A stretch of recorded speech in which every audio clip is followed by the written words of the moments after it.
সম্মানিত সুধী, এ পর্যায়ে বক্তব্য রাখবেন আজকের অনুষ্ঠানের আলোচক অধ্যাপক আবুল কাশেম ফজলুল হক স্যারের সরাসরি ছাত্র, দেশের বিশিষ্ট কবি ও সাংবাদিক সালাম সালেউদ্দিন।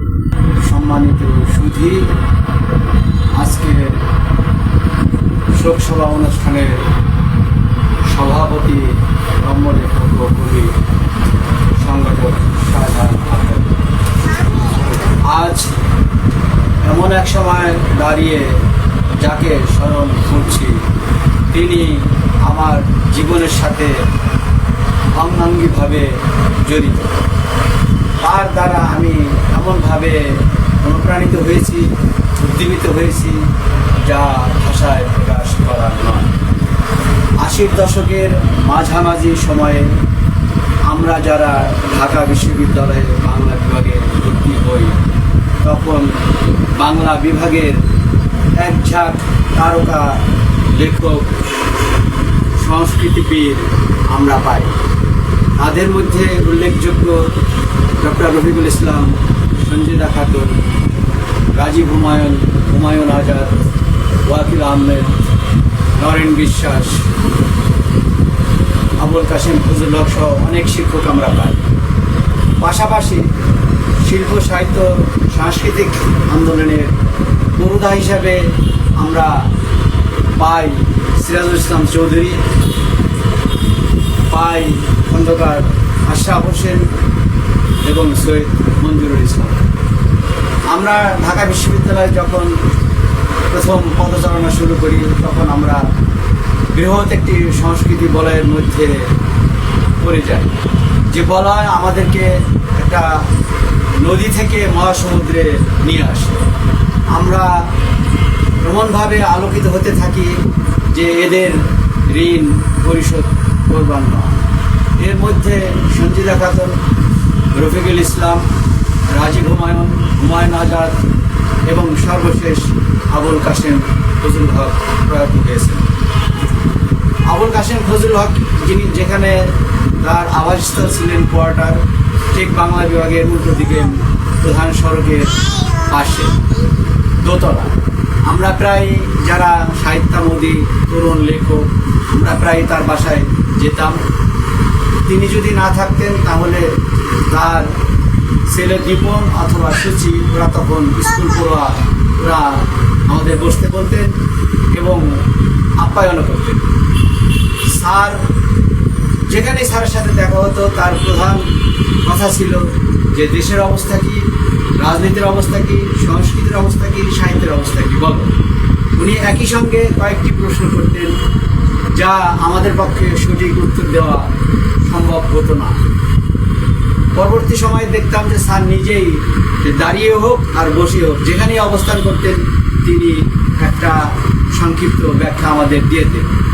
এবং 1990 সালে আমরা যখন ঢাকা বিশ্ববিদ্যালয়ে রিটেল ম্যাগাজিন আন্দোলন শুরু করি, তখন স্যার একটি পত্রিকা বের করতেন, যে পত্রিকা 1982 সাল থেকে বের হতো, লোকায়ত, এবং আমার সম্পাদনায় বাংলা বিভাগ থেকে অরুণিমা এবং অরুন্ধতী পত্রিকা বের হতো। তারপর খন্দকার আশরাফ হোসেন বের করতেন একবিংশ।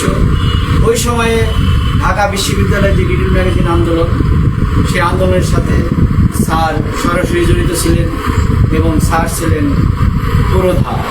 আমাদেরকে সবসময় লেখালেখিতে এবং সংস্কৃতি চর্চায়, সাহিত্য চর্চায় অনুপ্রাণিত করতেন। স্যার 1990 সালে অরুন্ধতীতে একটি প্রবন্ধ লিখলেন, হে অস্থির যুবকেরা শোনো। তার এই প্রবন্ধের সারবত্তা ছিল যে যুবকেরা এখন, তরুণরা এখন বিভ্রান্ত, বিপথগামী।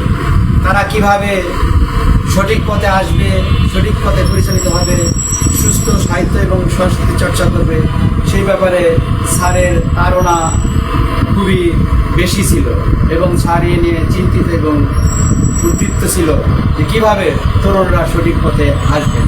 স্যারের কাছ থেকে যে প্রেরণাটা পেয়েছি সেটা হচ্ছে প্রথমত সত্যের জয়, তারুণ্যের জয় এবং সত্যের পথে চলা। বাংলাদেশের সংস্কৃতি চর্চা সাহিত্য চর্চার ক্ষেত্রে তিনি সবসময় তরুণদেরকে অনুপ্রাণিত করতেন এবং বুদ্ধি দিতেন এবং সামনে এগিয়ে যাওয়ার জন্য তাদেরকে অনুপ্রেরণা দিতেন। স্যারের বিষয় বলার শেষ নেই।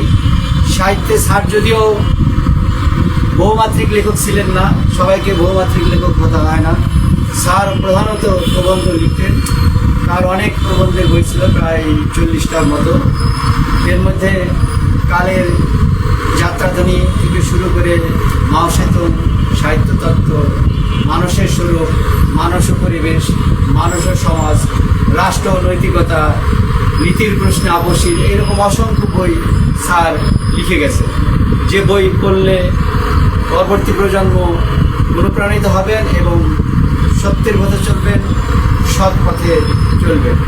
শাহজাহান আফতারি তার পুত্র হত্যা এবং অন্যান্য বিষয়ে বলেছেন, সেদিকে আমি আলোকপাত করতে চাই না। আমি শুধু একটি কথাই বলবার চাই যে স্যার এই নতুন সমাজ বিনির্মাণের জন্য এবং এই সমাজের মানুষ যাতে সুস্থভাবে চলে, স্বাভাবিকভাবে চলে, সমাজ যাতে সুস্থ স্বাভাবিক গতিতে চলে, কোনো ধরনের অন্যায় অবিচার সমাজ যাতে না থাকে, সেই দিকে তিনি তার জীবনব্যাপী আমৃত্য এই চর্চাটা করে গেছেন।